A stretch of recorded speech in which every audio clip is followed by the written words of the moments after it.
Yo l'équipe, j'espère que vous allez tous très bien. Aujourd'hui on se retrouve pour parler de la très controversée Autotune dans le rap game, c'est parti. Pour commencer, posons les bases. Autotune est un logiciel correcteur de tonalité élaboré par la société Antares Audio Technologies en 1997. Son créateur Andy Hildebrand, un ingénieur américain travaillant dans l'industrie pétrolière, a eu l'idée au cours d'un dîner. En effet, une de ses connaissances lui a demandé en rigolant s'il pouvait élaborer une boîte qui lui permettrait de chanter juste. Bien sûr, tout le monde autour de la table arrive. Mais en y réfléchissant, Andy s'est dit qu'avec toutes ses connaissances en sismologie, il pourrait parvenir à utiliser les algorithmes musicalement. C'est de là qu'est né l'autotune.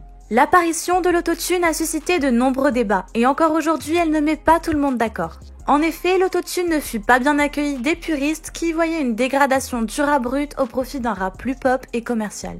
Quoi qu'on en dise, l'essor du rap est aussi dû à l'utilisation d'autotune par les studios d'enregistrement car il y a clairement une ère avant et après autotune.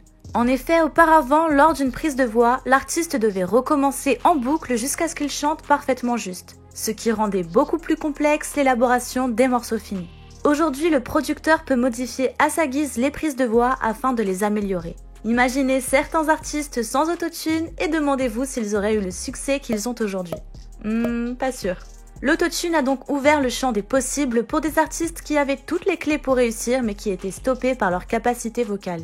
Si aux alentours des années 2000, le rap autotuné bat son plein aux États-Unis avec notamment l'emblématique T-Pain, son utilisation en France reste très peu répandue. Et si les membres du groupe de hip-hop français TTC ont évoqué leur avant-gardisme quant à cette pratique, on retient surtout l'emblématique album 09 de B2O qui avait fait éclater une polémique autour de ses mélodies poussées et de ses refrains quasi robotiques. Il fait d'ailleurs allusion à ses critiques sur le morceau Tron avec cette punchline. Dans la bouche et l'autre dans le croissant de lune, puis 09 ils critiquaient mais on tous saigne l'autotune.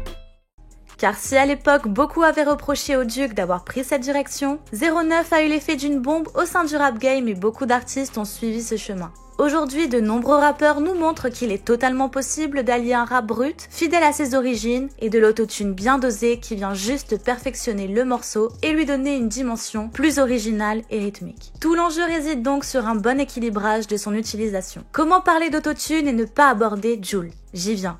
Jul fut la fusée dans laquelle est monté l'autotune pour être propulsé au sommet. C'est justement l'aspect hyper autotuné de ces morceaux qui ont fait le plus parler de lui. Au début, ses projets étaient pris au second degré. Beaucoup l'ont moqué et ne l'ont pas pris au sérieux. Mais son personnage et sa musique ont été de plus en plus appréciés et une immense fanbase s'est créée autour de lui. Il a gagné toute sa crédibilité, ce qui a également rendu crédible son utilisation à outrance de l'autotune.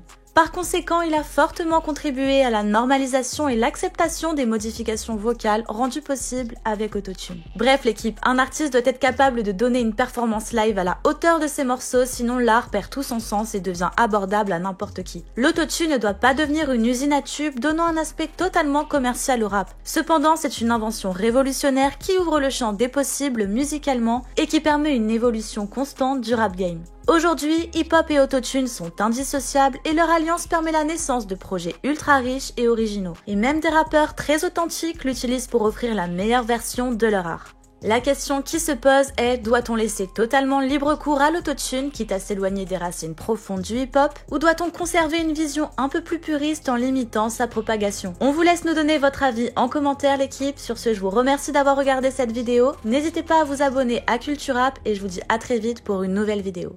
Bye.